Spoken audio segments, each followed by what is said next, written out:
tu n'utilises pas ces 5 leviers psychologiques pour plus vendre ton offre en 2025, alors je peux te garantir que tu laisses à minima 50% de ton chiffre d'affaires te passer sous le nez tous les mois. Sur les 12 derniers mois seulement, j'ai pu multiplier par 4 mon nombre de ventes avec mon offre. Ce qui m'a permis de générer plus de 28 000 € de revenus avec mon business le mois dernier, dont plus de 23 000 étaient du cash collecté. Je vais littéralement tout te montrer de A à Z. Je vais t'expliquer exactement quels sont ces 5 leviers psychologiques et comment tu peux les utiliser pour vendre ton offre en 2025 à littéralement n'importe qui. Ce que je vais te montrer, ce sont des lois, des principes, des leviers que tu vas pouvoir utiliser jusqu'à la fin des temps et qui marcheront systématiquement parce qu'ils sont ancrés dans la psychologie humaine. Tu vas pouvoir les appliquer dès la fin de cette vidéo, particulièrement si tu es un freelance ou une agence. Comme je t'ai expliqué, ces 5 leviers qu'on va voir sont les mêmes qui m'ont permis de quadrupler mon nombre de ventes sur les 12 derniers mois. Je t'ai également ajouté la preuve. Ici, tu pourras faire ton calcul tranquillement. Il manque à peu près 1500 à 2000 $, je crois, qui ont été processés sur d'autres processeurs de paiement, PayPal et Revolut Business notamment. Donc, on va y aller directement sur le premier principe. Reste bien jusqu'à la fin. Je peux te garantir que ces 5 principes sont littéralement game changer pour toi et garde bien en tête également au fur et à mesure que je présente que ces 5 principes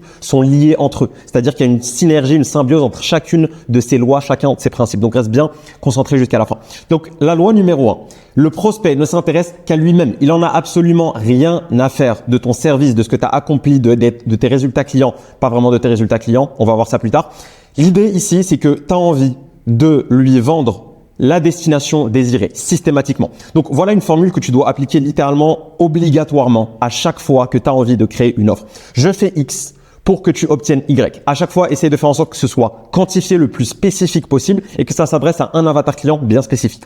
Et je vais t'expliquer avec des exemples concrets pourquoi est-ce qu'on tombe rapidement dans ce piège de vouloir vendre les features, les fonctionnalités, les spécificités de notre système, alors que ton client n'en a absolument rien à faire. Je vais te donner un exemple avec mon business. Donc, le Scaling Lab, donc c'est mon programme d'accompagnement. On a différentes parties dans l'accompagnement. Donc, on travaille sur la prospection. Ok, donc j'utilise beaucoup la prospection vidéo à travers différents canaux, donc cold DM, cold email. Donc ça va permettre de générer plus de business. Créer du contenu. Donc, on met en place un système de contenu pour qu'ils puissent bombarder du contenu en très peu de temps, etc. et avoir plus de clients. Closer plus de calls, on a un système de pré-vente également et systématiser leur business pour qu'ils puissent se sortir de leur business et qu'ils soient plus esclaves de leurs clients. L'idée ici, c'est que je pourrais vendre toutes ces features-là. Mais mon client ou mes prospects n'en ont absolument rien à faire. Ce qu'ils veulent, c'est la transformation finale. Donc, voilà un exemple de bonne offre, de bonne headline que tu peux utiliser pour ton offre. 30 calls qualifiés en 30 jours, sinon tu ne payes pas. OK? Là, l'idée, c'est que je suis en train de lui vendre exactement ce qu'il veut. Il en a rien à faire qu'on utilise le cold DM ou le cold email ou les paid ads ou le contenu pour générer ces rendez-vous qualifiés. Il en a rien à faire. Tout ce qu'il sait, c'est que je vais l'aider à générer ce résultat qu'il désire. Ok, donc l'idée ici, c'est que la plupart d'entre vous, vous ne promettez pas une transformation claire. Vous parlez uniquement de fonctionnalité, vous parlez uniquement des spécificités de votre système. Le problème, c'est que en étant aussi vague et en étant aussi éloigné de la situation désirée ou des mots-clés que le prospect a envie d'entendre, vous créez juste une sorte de flou entre vous et le prospect qui fait qu'il a juste pas envie de travailler avec vous ou pas envie de vous donner de son temps, de son précieux temps pour aller sur un appel de vente avec vous. Donc, je t'ai donné un exemple ici. La plupart des gens ici, surtout dans le marché francophone, tu vas les trouver en train de parler je vais te générer des leads, je vais te mettre en place des campagnes publicitaires payantes sur Meta, sur Google, etc. C'est la pire offre du monde. Littéralement, c'est la pire offre du monde. Parce que là, tu es en train de parler du service que tu vas délivrer et pas de la transformation. Donc, au lieu de dire je vais te générer plus de leads grâce à la publicité payante, tu pourrais avoir une offre de type obtiens 30 appels qualifiés en 30 jours où tu ne payes pas. Ok? Obtiens 30 appels qualifiés en 30 jours à la performance purement. Ok, donc ça c'est le premier principe. Le prospect ne s'intéresse qu'à lui-même, donc parle-lui de lui et de sa situation et de ce qu'il va tirer de manière quantifiée de votre partenariat. La loi numéro 2, et c'est probablement une des plus sous-estimées, c'est que tu ne peux facturer qu'en proportion directe à ta preuve sociale. Et je vais t'expliquer dans un instant ce que ça veut dire. L'idée ici, c'est que la valeur à laquelle que le prospect va attacher à ton offre est proportionnelle à la probabilité que le résultat désiré se produise, multiplié par la promesse spécifique. Ok, c'est littéralement ça la formule. Et je te l'ai mise ici en mode mathématique pour que vraiment tout soit clair. Cette valeur de ton offre, la valeur perçue de ton offre, à quel point ton client sera prêt à payer pour cette offre, elle dépend de ces deux variables. Promesse spécifique de transformation et la probabilité que cette même promesse se produise. Donc, l'idée ici, comme toute formule qu'on veut maximiser, c'est qu'on va maximiser ces deux facteurs. C'est une multiplication, donc on veut que les deux valeurs soient maximales. Comment est-ce qu'on maximise la variable numéro 1 ? La promesse spécifique, donc le retour possible, elle vient de la transformation promise et la qualité et la profondeur des études de cas. Okay ? Donc, l'idée ici, c'est que tu as envie de donner une clarté extrême à ton prospect sur la promesse de ton offre.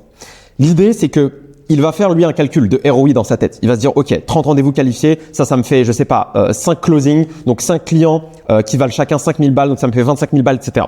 Et derrière, il va faire son petit calcul de ROI dans sa tête. Chose qui, comme je t'ai mentionné dans la loi 1, est impossible si tu n'as pas de transformation promise. Si tu lui promets juste des Facebook ads où tu lui dis, je vais te faire de la création de contenu, je vais te faire de la production vidéo, etc. Il n'est pas capable de quantifier cette promesse spécifique. Donc, pour maximiser la variable numéro 1, l'idée, ça va être de donner une promesse claire et attrayante et chiffrée. Plus tu vas être à même de faire ça, plus la variable 1 va augmenter. La variable numéro 2, donc la probabilité que ce résultat-là se produise, ça va être directement lié à la quantité de témoignages, d'études de cas et preuves sociales. Et je peux pas plus insister sur ce point-là. Il y a énormément de débutants avec qui je parle qui, je sais pas, ont acheté telle ou telle formation dans lesquelles je ne sais quel gourou leur a dit vends ton site web à 3 000 euros, à 4 000 euros, à 5 000 euros, commence à vendre en high ticket, etc. T'inquiète, ils ont de l'argent, tes clients. Sauf qu'ils n'ont aucune social proof, ils n'ont aucune étude de cas. C'est littéralement, ça relève littéralement de la folie de penser que tu vas pouvoir vendre ce genre d'offre avec ce genre de prix high ticket, donc plusieurs milliers d'euros, en étant un complet débutant qui n'a littéralement jamais eu de témoignages ou d'études de cas solides. C'est littéralement de la folie. Plus tu vas avoir de preuves sociales, donc d'études de cas élevées, plus cette variable va augmenter considérablement parce que l'être humain est simple. Quand il voit toute la tribu qui a validé un certain service ou validé une certaine offre, ils vont la valider aussi. C'est aussi simple que ça. Plus il y a d'études de cas réussies, plus ils vont se dire, OK, la probabilité que ça marche sur moi est élevée, donc j'ai envie de tenter ça. Et je vais te donner un exemple concret. Si tu vas toi-même là sur Amazon, OK, et tu as 2 tournevis. Un tournevis A, OK, il coûte $6 et il a seulement 9 avis. Le tournevis B, il est 2 fois plus cher. Il coûte $12. Mais il y a des centaines d'avis positifs. Des centaines et des centaines. OK, tu peux en mettre, 500. Ce que tu vas faire très probablement, OK, c'est que tu vas acheter le tournevis B. Et moi aussi, et c'est normal. Pourquoi? Parce que tu as beaucoup plus de chances d'avoir ce que tu veux avec ce tournevis-là. Pourquoi? Parce que le reste de la tribu, OK, le reste de la meute a validé ce tournevis B. Alors qu'elle n'a pas validé ce tournevis A. Même si il est moins cher. Donc ça te prouve quoi? Ça te prouve que tout est question de valeur perçue. Tu dois faire en sorte que psychologiquement, ton prospect soit absolument convaincu que la valeur de ton offre est bien supérieure à celle des autres. Et ça passe principalement par la social proof. La loi numéro 3, reste bien concentré avec moi. C'est que sans preuve sociale, donc si tu n'es pas capable de deliver sur la loi 2, donc tu n'es pas capable d'avoir cette preuve sociale, alors il te faut obligatoirement un risk reversal, donc ce qu'on appelle un inverseur de risque, probablement en français. Donc, comme je te l'ai dit, 80% de la décision d'achat repose sur la preuve sociale, sur tes études de cas solides, tangibles. Maintenant, si tu n'as pas ça, il faut impérativement que tu passes par des garanties. OK, donc un inverseur de risque. Tu as 2 types de garanties que tu peux proposer. La performance-based, donc c'est-à-dire qu'il te paye uniquement après avoir donné les résultats. Le deuxième type de garantie, c'est satisfait ou remboursé. Je te conseille systématiquement de passer ou de commencer par le performance-based si tu n'as pas de preuve sociale. Commence par ça, ce sera beaucoup plus facile d'avoir les gens ou de permettre aux gens de faire un premier pas vers toi. Crois-moi, ça a été testé et approuvé par moi et par tous les gars que je coach. C'est beaucoup plus simple de commencer en performance-based et tu vas pouvoir spammer comme ça des études de cas rapidement sans galérer 10 000 ans à essayer de signer tes premiers clients. Ok? Passe par cette période-là, elle est difficile. Comme j'aime l'appeler, c'est la période du purgatoire où en gros, tu n'as pas d'études de cas et tu dois en choper et les gens te prennent pas trop au sérieux. Donc, tu es obligé de faire du performance-based pendant de longues semaines ou de longs mois. Prends le taureau par les cornes, vas-y et ça va marcher pour toi. Dès que tu obtiens des premiers résultats solides, là directement tu vas pouvoir passer en retainer. Cette 3e loi est extrêmement importante. Tu dois impérativement avoir ça en tête si tu veux faire plus de ventes. Loi numéro 4, c'est le transfert d'intensité logistique. Je vais t'expliquer, c'est un mot un peu barbare, mais tu vas comprendre en profondeur ce que ça signifie. Ce qu'on appelle l'intensité logistique, en gros, c'est quel niveau de travail ton client va devoir fournir pour atteindre le résultat ou atteindre la transformation désirée. Et là, je vais te parler de 3 différents niveaux de intensité logistique. Donc, tu as le numéro 1. Donc, si tu commences, je te conseille à 100% de commencer par ça. C'est l'agence Done for You. Ok, donc si tu es un freelance ou une agence actuellement, toi, ce que tu fais, c'est du Done for You. Donc, c'est-à-dire que ça, c'est l'intensité logistique maximale. C'est-à-dire que tu absorbes en gros tout le travail sur toi. C'est toi qui fais tout. C'est du service Done for You, fait pour toi. Le deuxième type de service, ça va être du coaching / formation. Bon, coaching, c'est un peu plus avancé que formation parce que il y a un aspect je t'aide à faire le truc. Donc ça, c'est ce qu'on appelle du done with you. Donc là, l'intensité logistique, elle est plus faible parce que tu ne fais pas le service de A à Z pour ton prospect, pour ton client, pardon.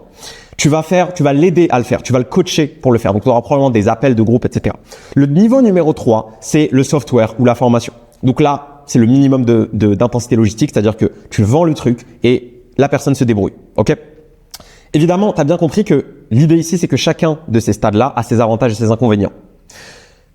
Le gros avantage du modèle d'agence Done for You / freelance, c'est que en fait, tu vas pouvoir pricer fort. Forcément, si tu fais tout de A à Z pour la personne, tu vas pouvoir pricer des prix bien plus élevés, surtout si tu as une grosse garantie et que tu as suivi les lois précédentes.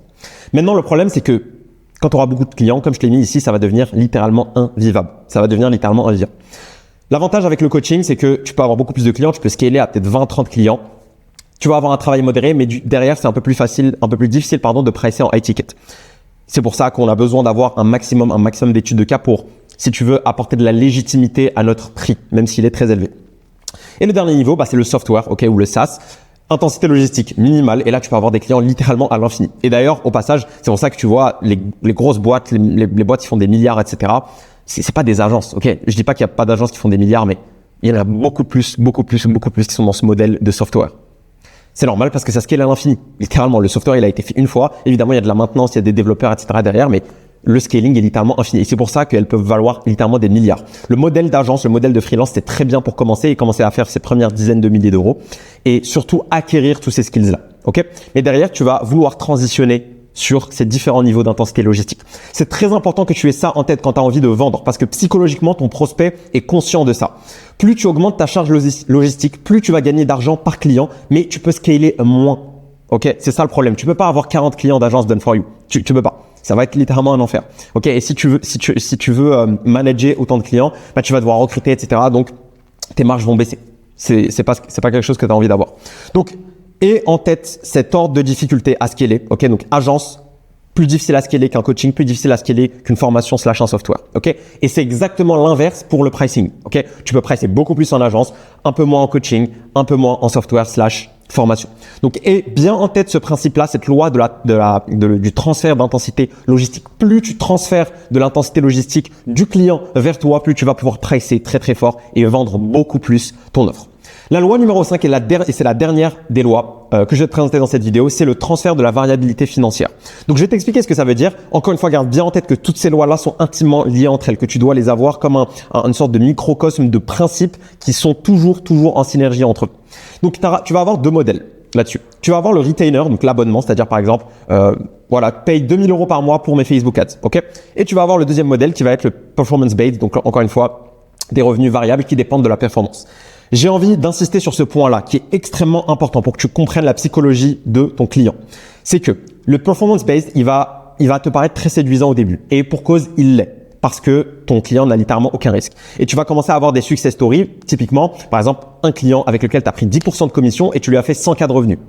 Et là, le gros piège dans lequel tu ne dois pas tomber si tu veux ne pas ruiner tes ventes, c'est de pas prendre en compte la taille de l'échantillon.